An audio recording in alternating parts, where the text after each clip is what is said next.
Something about yourself, Angela. I'm gonna be a police officer. Detective Avon. Detective Avon. I have a secret plan to save humanity, and it starts in Oklahoma. What does this have to do with my treatment? What is up, YouTube? This is going to be my episode 7 of Watchmen review. I hope you all are watching this show on HBO. It is really good. What makes this show so good is that it's so weird, it's delightful.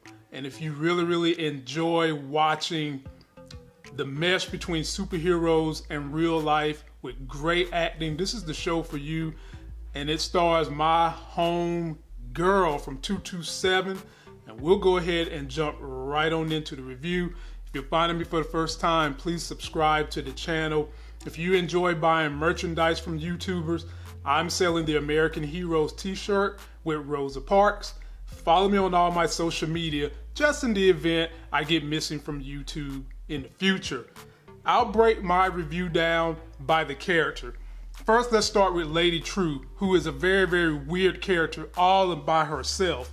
And in the beginning, we see her trying to help Sister Night come out of nostalgia. Basically, she's trying to give her other memories to help her come out of being high on nostalgia.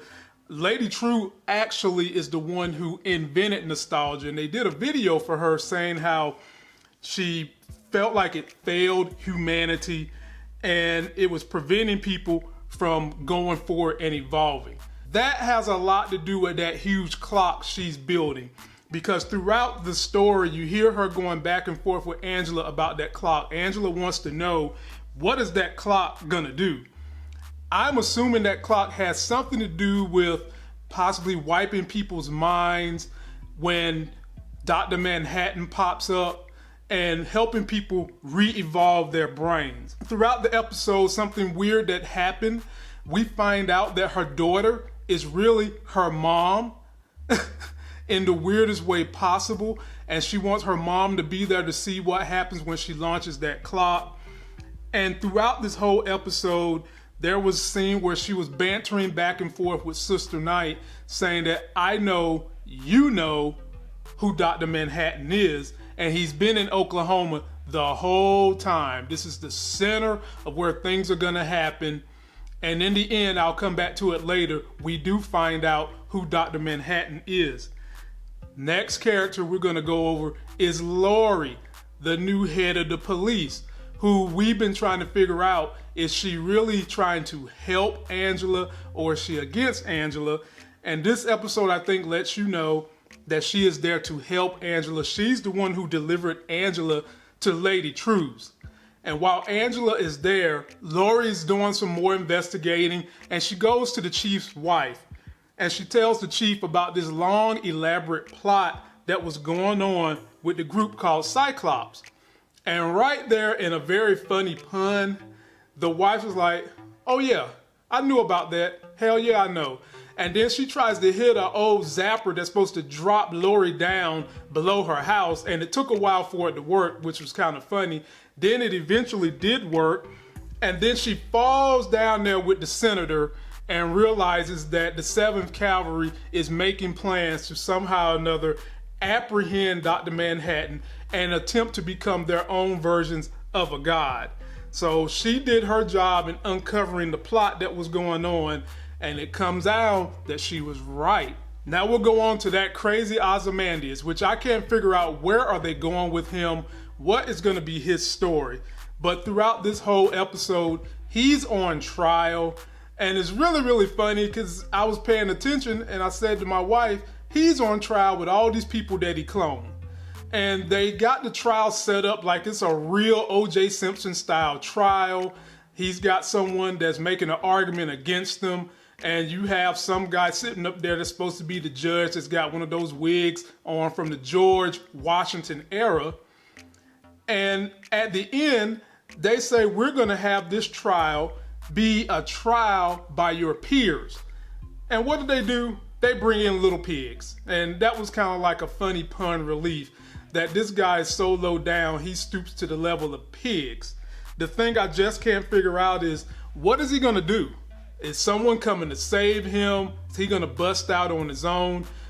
I don't know where they're going with his story, but it was really, really funny to see those pigs pop in that are supposed to be his peers. Next, we'll get on to my homegirl, Sister Night. And in this episode, we get an origin story of her growing up in Vietnam. In the beginning, you see how she decides to become Sister Night because they had that VHS tape that she wanted to see of Sister Night, but her parents wouldn't let her see it because they felt like she was too young. And from there, her parents are blown up, and she actually sees the guy that blew up her parents. And from there, she's stuck in orphanage after orphanage. Eventually, her grandmother tries to adopt her. And then there was also a scene where you saw Sister Night starting to want to become a police officer because the police wanted her to ID the person that blew up her parents. And she was able to do that. And she wanted to stand there and hear him get killed. And the lady cop was like, "No, we're not going to let you do that." But the lady cop gives her a badge. And apparently that was the inspiration that made Angela want to become a police officer. And also throughout this episode, she's there with Lady True trying to break the nostalgia. They had a line hooked up to her arm and she's arguing back and forth with Lady True. "I want to see my granddaddy. I want to talk to him. I want to know what's going on." And what happens from that is she winds up breaking out of the room she was in. I know you're in there. I took your pills.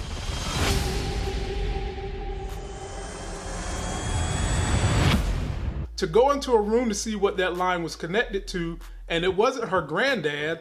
The line was connected to a big, giant elephant. That is supposed to be pun from the writers, basically highlighting that the elephant in the room is that Angela and Lady True both know who Dr. Manhattan truly is. Lady True has been having a standoff with Angela because she know that Lady True know who Dr. Manhattan is, but she's acting like she doesn't. And this was supposed to be the big pun that the writers put in place for you to try to understand just exactly that they both know who Dr. Manhattan is.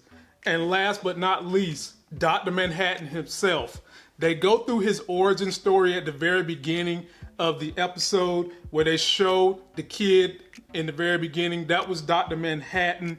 And they just kind of talk about how when he grew up, you had people that loved him or hate him. He was like a pop culture phenomenon, kind of like Superman or Batman. And you had people that felt like he was too powerful, which you always have. And then you had people that felt like he was a gift from above. Either way you look at it, by the end of this story, they kind of navigate through him walking through Vietnam. And at the very end, we find out just who he is. It's Angela's husband. He's been Dr. Manhattan this whole time. And some of you all are saying, okay, well, he's born a white guy. How in the world can he become black?